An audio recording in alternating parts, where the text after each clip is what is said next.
As a person with a very deep voice, I'm hired all the time for advertising campaigns. But a deep voice doesn't sell B2B, and advertising on the wrong platform doesn't sell B2B either. That's why if you're a B2B marketer, you should use LinkedIn ads. LinkedIn has the targeting capabilities to help you reach the world's largest professional audience. That's right, over 70 million decision makers all in one place. All the big wigs, then medium wigs, also small wigs who are on the path to becoming big wigs. Okay, that's enough about wigs. LinkedIn ads allows you to focus on getting your B2B message to the right people. So, does that mean you should use ads on LinkedIn instead of hiring me, the man with the deepest voice in the world? Yes, it does. Get started today and see why LinkedIn is the place to be to be. We'll even give you a $100 credit on your next campaign. Go to linkedin.com/MPN to claim your credit. That's linkedin.com/MPN. Terms and conditions apply. Entrepreneurs Enigma is a podcast for the ups and downs of entrepreneurship. It's got the wins and the fails that we all face being entrepreneurs, and how we learn from adversity. Every week I talk to a different entrepreneur with a story to tell. I'm Seth Goldstein. Come with me on the journey. This is Entrepreneurs Enigma. Let's get started.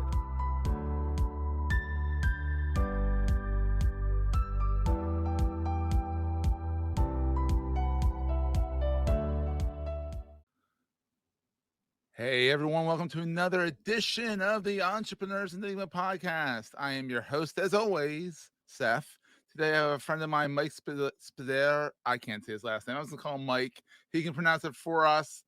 It's, I think, Italian, so go figure. A lot of vowels in there. So anyhow, Mike is a 4-time founder, currently working on his newest venture, First Time Founder Capital.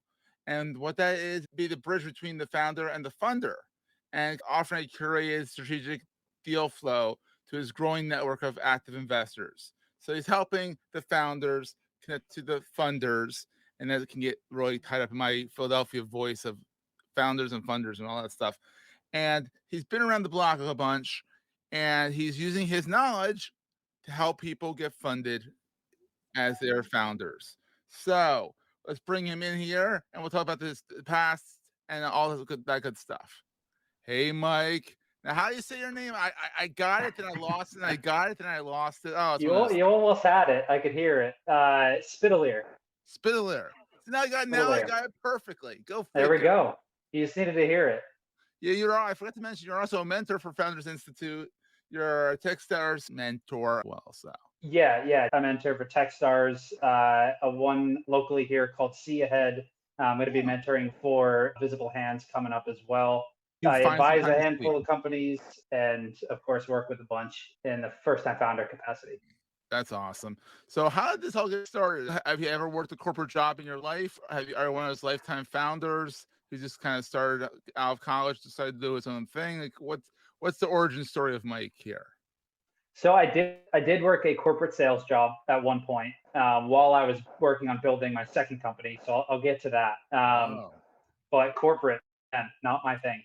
No, definitely not set up for my type of thinking. So I started my first company in college about 6 months before graduation.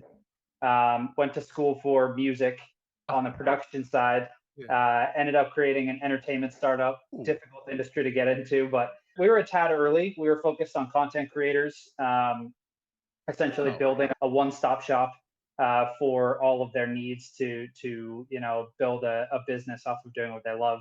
And we had a whole video side of curated content. So it was a pretty big platform play. We kept that going for about 4 years. The latter two. When was this? In the early teens? Yeah, started in 2014. Oh wow! So you were a little early, not terribly. Not terribly early. Not like we had James Green on the show way back when this airs, but he did Netflix for VHS cassettes. Way too early. Way too early. Slightly early. Yeah, we were 10 minutes early to the party and decided to leave before the party started. That as we were dissolving that company, I was actually working on opening up the first legal cannabis-friendly cafe out in Denver. So big shift from web CEO physical spaces CEO in the cannabis space, having to deal with local officials, having to deal with real estate agents, sourcing coffee beans, designing a coffee shop. It was and a whole cannabis, no doubt. Cannabis alone. Yeah, it was a whole different ballgame. Was loving that. I mean, a lot of the people in Denver very excited about it. As you can imagine, the roadblocks that were put up after that bill was passed. I started working on it right before the bill was actually passed. I saw that it was on the floor, knew that something was going to come of it. So started building the infrastructure for that. We ended up getting pushed into a position that we would have had to see massive profit per square footage in order for us to be viable. So we ended up backburnering that. Fast forward to the beginning of the pandemic, I was asked to join an impact startup studio based in Denver as well, working on bringing together. Is that where you went to school in Denver, I assume? No, so I went to school in Florida. How'd you live in Denver? I lived in Austin for 9 months and then got the call from the first CEO that we were starting to gain some traction and all the founders were moving to Denver. So you got on a plane and moved. Oh yeah, I in a second there. I am a big skier and rock climber, so it was a no-brainer. Yeah.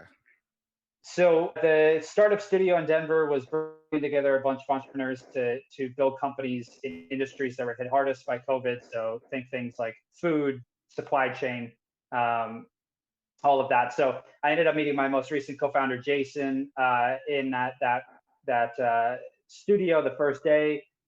He had an idea to bring some hardware and software into food delivery because food delivery was scaling rapidly and food waste was scaling alongside it. So we were working on cutting into some of that waste and making a good profit alongside that. We ran into some trouble a little bit down the line, unfortunately. So but it's all about feeling fast. But that's what people have to realize is that there's nothing wrong with hitting roadblocks. There's nothing wrong with failing fast or being too early to the party, realizing that you're too early and trying something different. There's nothing wrong with any of this.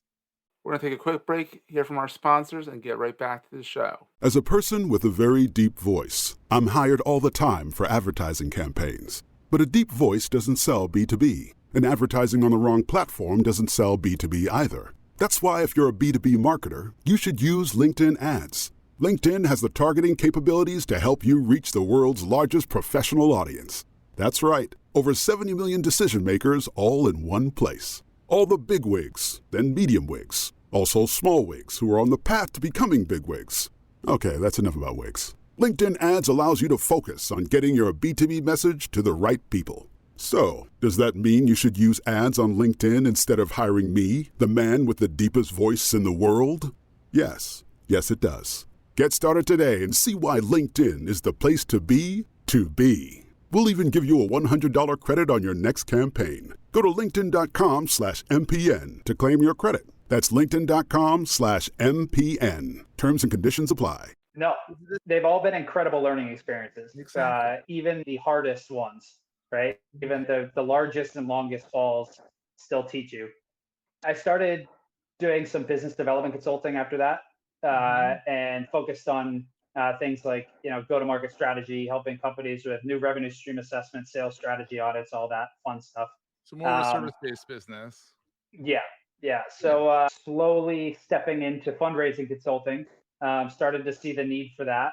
I ended up connecting a founder to an investor from my past, and that investor closed that client's round. So that sort of gave me an understanding of the need here. So I jumped straight in, and that's where First Time Founder Capital came in. So as you mentioned, I'm brought in by early stage founders, pre-seed to Series A, to help build and fortify a strong foundation for their successful fundraise. So think things like helping them determine how much they need to raise, their valuation targets, who their ideal investor is, how to build a data room that tells the right story, pitch deck pitch, all the necessary building blocks to actually get a round closed.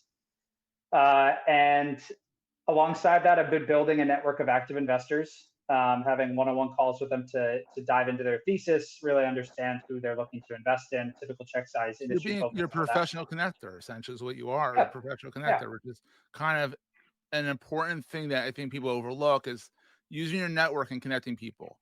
and you're making it into an actual business, which is really cool.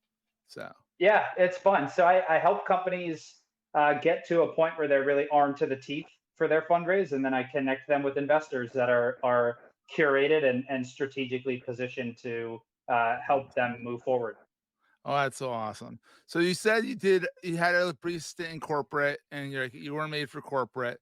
What is the best thing about being an entrepreneur in your mind? I mean, because you've had the ups, you've had the downs, you've had the ups again, you've had the downs again. What's the best part about it though, you know?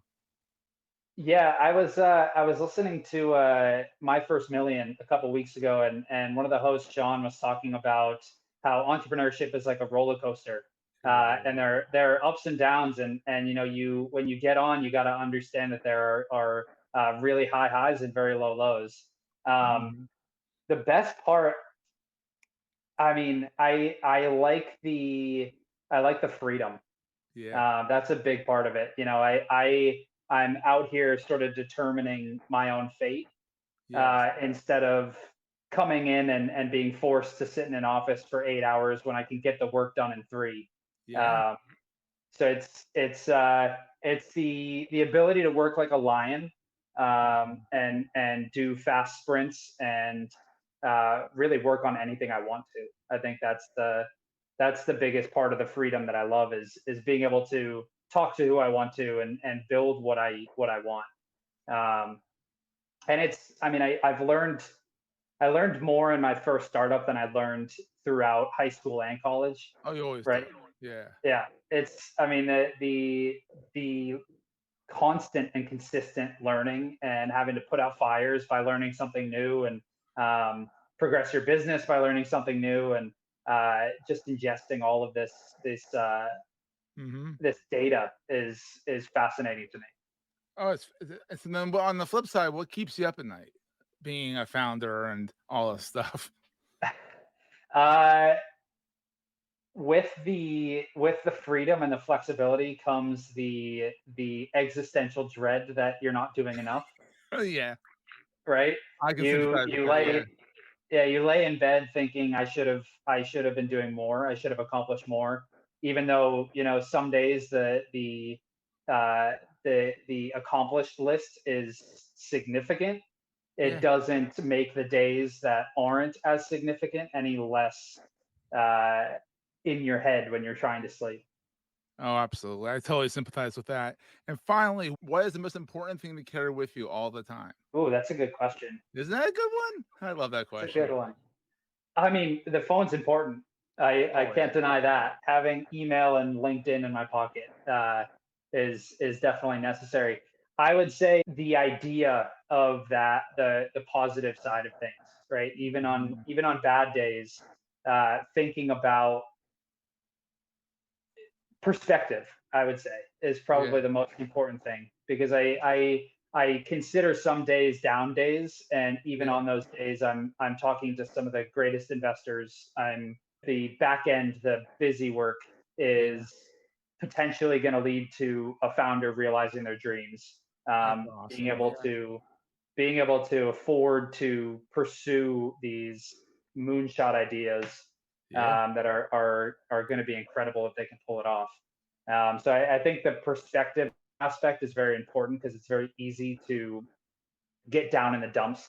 It's very easy to Yeah. let the you know it's easy to build that down part of the roller coaster Yeah. even more until you're through the ground. So perspective is something that I find is very important to stay on Yeah. that course and actually see those ups again. I love that. That is so true. And so Mike, where's your watering hole online? If people want to connect with you, where can they find you? Where do you hang out the most? I mean, some people say Instagram, some people say LinkedIn. I'm assuming LinkedIn. I Yeah, you assume correctly. It's that's been a huge tool for me. When I'm Dude, not in LinkedIn, I'm in my Airtable that I have set up that has all my investors, my clients, all the investor conversations, all of that. So definitely find me on LinkedIn. I can't imagine there are any Mike Spidalieres out there that are going to that first spot over me, so it shouldn't be too hard to find. I find you every time. I just can't say your last name, but I can find you every time though, so that's a good thing. So it is a good thing. Yeah, I mean, I'm always open to chat with founders, regardless of how early the idea is. I still have a few investors on the list that are truly investing in napkin ideas, pre-revenue, pre-traction. So there's always an opportunity here, but I'm always interested in talking to new founders, helping them figure out how to build the right strategy, get to a point where bringing in someone like me makes sense. And always happy to talk to more investors. If you're looking for curated strategic deal flow, let me know. Absolutely. So Mike, this has been so awesome. I'm so glad we got you on. And guess what? We'll see everyone next time. That was a great show. If you're enjoying Entrepreneurs Enigma, please review us in the podcast directory of your choice. Every review helps other podcast listeners find our show. If you're looking for other podcasts in the marketing space, look no further than the Marketing Podcast Network at marketingpodcasts.net.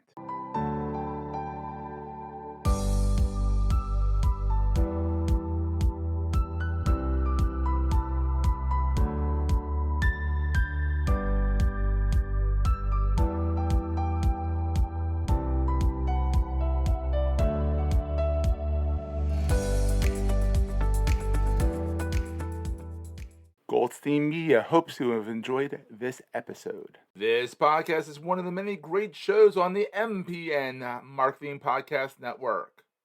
You may know you're listening to this show along the Marketing Podcast Network, but did you know there are other great shows on MPN to help your business? Lacey Boggs hosts and produces a great podcast called Ace Stone Marketing Detective.